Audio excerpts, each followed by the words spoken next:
gaano kahirap yung nag-aaral ka tapos nag-aalaga ka.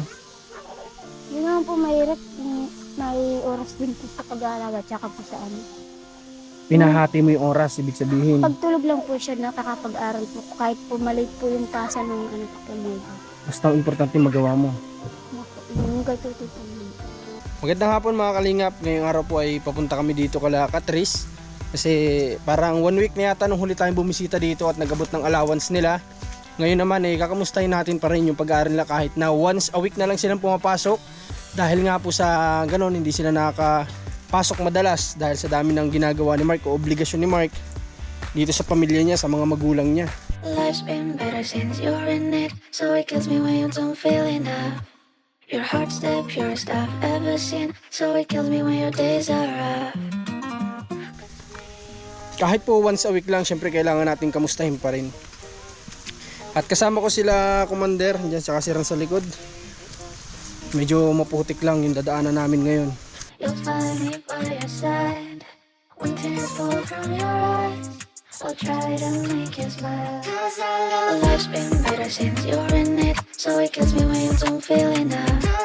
Your heart's the purest I've ever seen, so it kills me when your days are rough. Nadat na namin ang tatay nila Katris na nagtatrabaho o gumagawa ng itak dahil nga ito ang kinabubuhay nila bukod sa pagkukopra. Nandito na tayo kala Katris mga kalingap.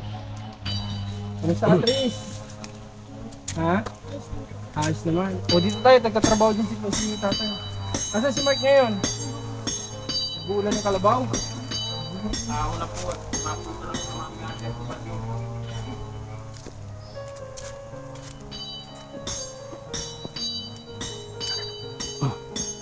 Kamusta yung anak mo? Sabi may sakit daw. May lagnat? Ah.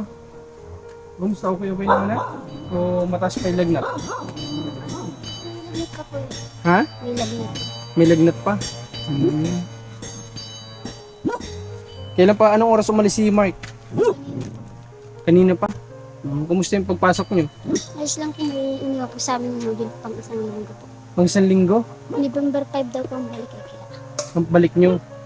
Anong araw nga ulit kayo pumapasok? Sabado po. Every Saturday lang. Eh di kahapon nagpasok kayo. Saan ba yung school ng ALS dito? Doon din po sa Alayo din po. Nasa Aliaw din? Sa loob. Akala ko dito sa bayan. Doon pala. O bakit naman nagkasakit yung bibi niyo? Hindi rin po namin. Ha? Hindi po namin naman. Bakit sabi ni tatay nung pagdala niyo daw doon yata sa ano? Sa bahay niyo. Hindi po alam. Basta po nung niliguan lang po namin yan ng ulan. Naulanan siya? Pinaligo po yan. Pwede naman daw po yung paliguan kapag pinaligo na. Pinaligo sa... Ulan po. Ay, Pwede na. bibi pa yung anak niyo. Hindi po pwede na daw po yun. Sabi ko daw. Sino nagsabi? Hindi ko pwedeng paliguan ng gano'n. Yung nga lang maambunan ng bata magkakasakit na. Yung pa kayang maulanan. Ayun, sabi daw. Pwede mo naman sana paliguan sa normal na tubig. Bakit sa ulan pa? Sinabi po nila Sabi po nila pwede daw niligo. Paliguan kapag tinry. Sinong nagsabi daw? Yung mama daw ni Mark nagsabi na paliguan sa ulan. Pwedeng paliguan. Ilang taon na yung anak mo? 10 months po. 6 months old pa nun. 10 months pa lang? Pinaliguan agad. Pwede naman daw po yun. Grabe. Ngayon lang ako nakita ng ganong edad pa lang pinapaliguan na sa ulan. So para sa akin lang kasi sensitive ang bata. Sobrang sensitive yan. Madaling magkasakit. Yun nga lang may sipon tayo tapos nagamit nila yung kutsara na ginamit natin. Pwede din sila magkasipon kaagad. Hindi kagaya nating mga matatanda na kahit paano yung immune system natin medyo malakas na sila. Mahina pa yan. Ilang araw na may sakit? Pangatlo na po yata ngayon. Pangatlong araw na, mataas ba? Ngayon na naman po. Di naman po masyado. Hindi naman sobra. May ininom na gamot. Meron po tsaka po pinapalan po dito. Hinilot po yung kagabi. Huwag mo na ulitin yan, Katris. Kahit pa umidad yung anak mo ng 1 taon, 2 taon, 3, huwag mo muna papaliguin yan. Kapag yung talagang gusto nila maranasan yung parang gawain ng bata na maligo sa ulan, siguro mga 10 pataas na taong gulang pwede na siguro. No, pero yung ganyan hindi pa yan, months old pa lang yan. Yung anak ko nga, Katris, magpo 4 years old na yan, maambunan, di namin pinapaambunan yan. Pati in 12 years old ko. Oo. Katapos yun, months old pa lang. Kawawa yung anak nyo. Hindi naman niya siguro gusto talagang maligo eh. Kaya lang yung may gusto mong paliguan siya. Okay, basta huwag mo na ulitin. Ano? Ano sabi ni Mark na ganun nangyari? Nagalit ba? Hindi naman. Hindi naman po. Hindi naman siya nagalit. Eh, kumusta? Umuwi ka pa doon sa inyo? Kakauwi ko lang po nung kagapon pag kinat po ako kasi may isda daw po. Nag-uwi ako pagka uwi po ng school. Umuwi ka doon. Tapos binigyan ka ng isda. Binigyan ka ng mama mo. Kaunti lang po. Yun yung tira lang daw. Pero at least mabait si mama mo kasi nakaisip pa din na bigyan kayo, di ba? Okay. Wala naman kayo ibang kailangan sa school dun sa ano nyo? Wala pa naman. Okay. Sige. Okay. At wala pa naman pala. Si Mark ba, ano yung tinatrabaho niya ngayon? Wala po siya, nag-uulap lang po ngayon. Naghanap po yun ng Nang? nyug po kasi. Naghihilap pala yun dyan. Awan ko lang po kung tapos na. Naghihila ng kahoy? Nyug po. Nyog? Ano yan? May bayad din yan? May bayad din siya sa ganun?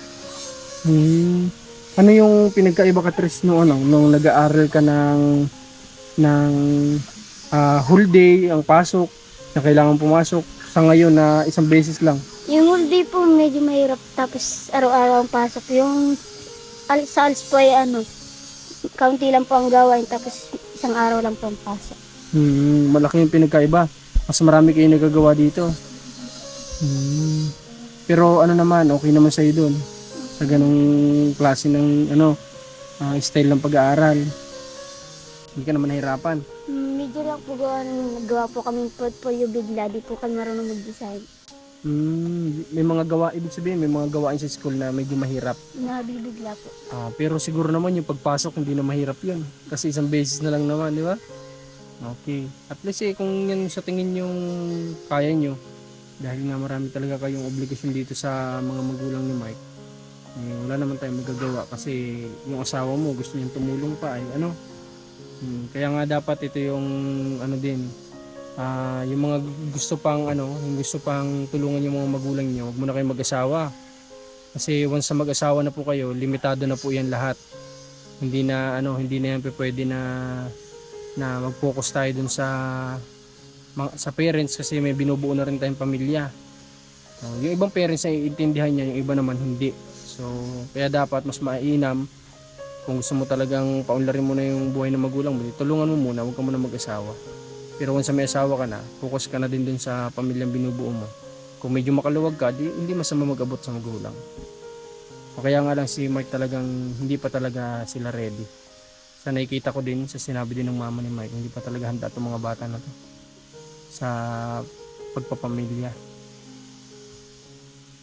Yung sinasabi niyo dati na Katris na kaya niyong bumukod, kaya niyo talaga yun? Hindi pa. Ha? Hindi pa? Hindi pa.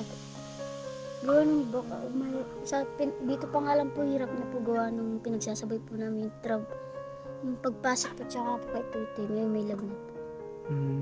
May lagnat nga po yung kagapon. Nagpasok pa rin po.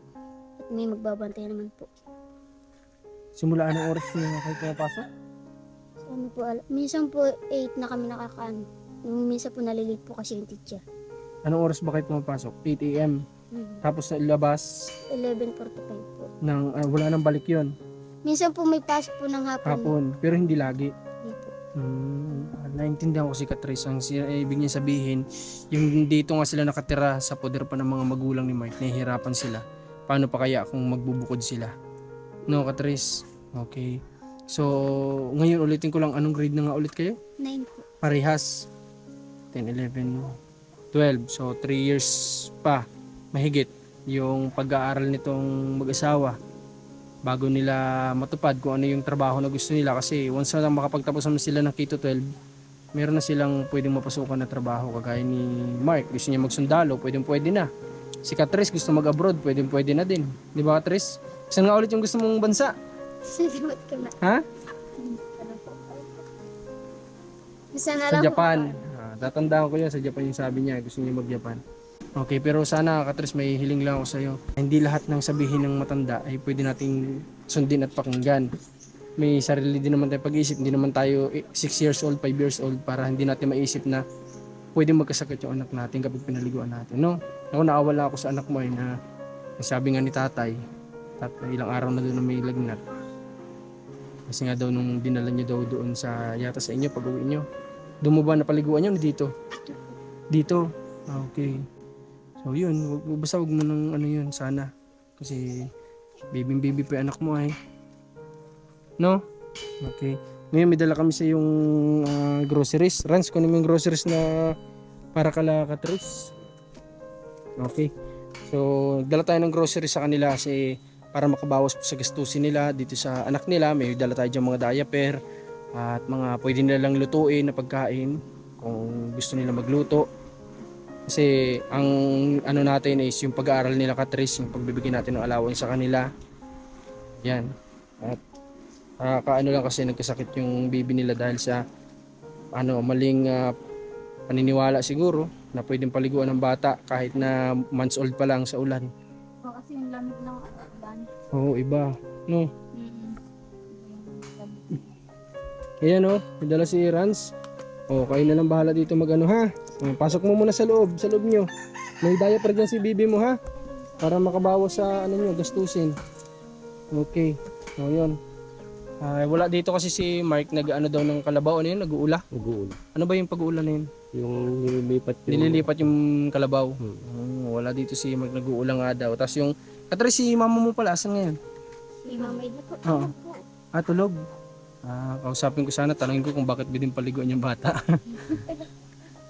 Tulog pala. Okay, wag na, hayaan mo na kung natutulog. Basta ano naman yan, aral naman yan sa atin. Kung minsan may nagagawa baga tayong mali, doon naman tayo matututo. Kasi minsan di ka matututo kung di ka nagkamali. Ganun lang naman yan. Okay. So anong plano nyo ni Mark ngayong darating na Pasko?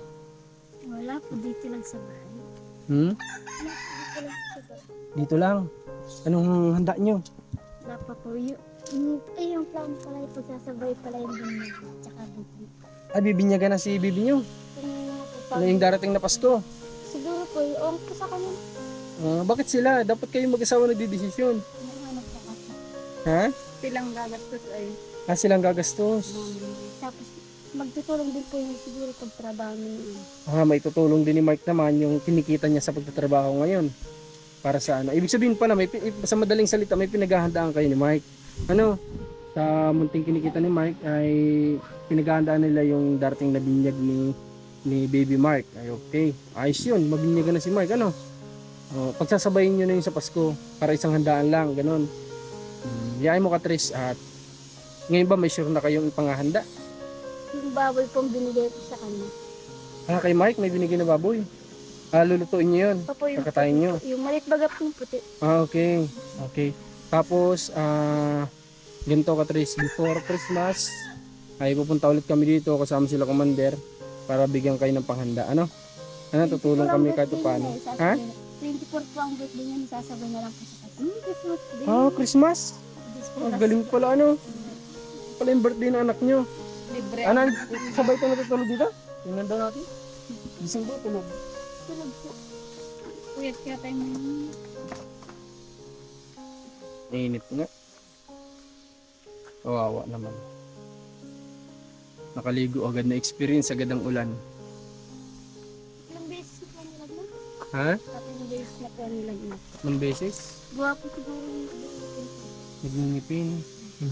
Sige basta Katris, makasa ka. Before Christmas ay magdadala kami ng pangtulong sa panghanda ng baby mo, ha? Ayos ba sa'yo? Baka parang hindi naman. Excited ka? Okay, sige. Basta yun, promise natin yung kay Katris. Before Christmas ay bibigyan natin sila ng pandagdag handa para sa darating na binyag at birthday ng kanilang anak na si... Ano ba ito pangalan niya? Mark din, di ba? Mark Clarence. Mark Clarence, ayun, sa darating na binyag at birthday ni Mark Clarence. Maganda yun, mabibinyagan na, buti po nag-decide na din itong pamilya ni Mark at saka itong mag-asawa na mabinyagan na yung bata. Kasi maganda din po yung may basbas, no? Para kumbaga ay mas i-bless ang bata at mas maingatan, di ba? Kasi may basbas na ng Diyos. Okay. Paano ka, Tris? Ngayong araw, ano bang ginawa mo? Wala po, nag-module lang po. Module? Pagtulog lang po ako nakakagawa. Kasi pag pagising po yan, may nagugulo po inaano po niya mga papa. Ito na lang, Katris, may tanong ako sa'yo. Nahihirapan ka ba na ano mo sa amin, bahagi mo sa amin kung gaano kahirap yung nag-aaral ka tapos nag-aalaga ka. Yun naman po mahirap. May oras din po sa pag-aalaga tsaka po sa ano. Pinahati mo yung oras, ibig sabihin. Pagtulog lang po siya nakakapag-aral po. Kahit po maliit po yung tasa ng anak ko po. Basta ang importante magawa mo. Yung gatuto po. Maganda yun. Na positive din si Catrice dun. Hindi daw mahirap para sa kanya. Ibig sabihin, hindi nakakasagabal ang anak. Di ba? Para sa pag-aaral. Kasi nagagawa naman ni Catrice yung pag-aaral niya. Na pagsasabay yung pag-alaga sa anak. Yun nga lang, time management ang tawag doon. Ano? Pinaghahati niya yung oras. Once sa tulog ng anak, doon naman siya sisingit ng pag-aaral. Ganon din ba si Mike? Ha? Ganon din? Eh parang mas puro trabaho naman siya halos whole day. Nakakawin po siya sa kapon sa lahat. Pagka uwi, di pagod na siya nun. Hindi. Malakas sa may resistensya ni ano no? Ni Mark. Pero siya hindi siya nagrereklamo. Wala kang maririnig na reklamo. Ganda yun. Okay, hindi naduyan na ni Commander yung bata dun sa loob. Okay, so paano mga kalingap? Ngayon, wala pa naman sila Catrice na anumang kailangan sa school. Basta nag-attend tayo sa kanila nung nakaraan ng allowance at ngayong groceries para sa pang-alalay para hindi na mabukas yung allowance nila. At yung babalik tayo dito para magbigay ulit ng susunod ng kanilang panggastos sa school nila. Kahit na yun nga, once a week lang. Para makatapos po sila, mas mabuti na rin siguro yung ganda. Mas importante makatapos. No, Catrice? Okay, sige. Pero tayo. Okay, tayo na, Commander. At nag-aalaga si Commander doon ng bata. So, papunta na din tayo. At marami pa tayong kailangang tulungan din ngayong araw. Napunta na po kami. Sige po. Okay, si tatay napakasipag oh. Nagagawa ng utak.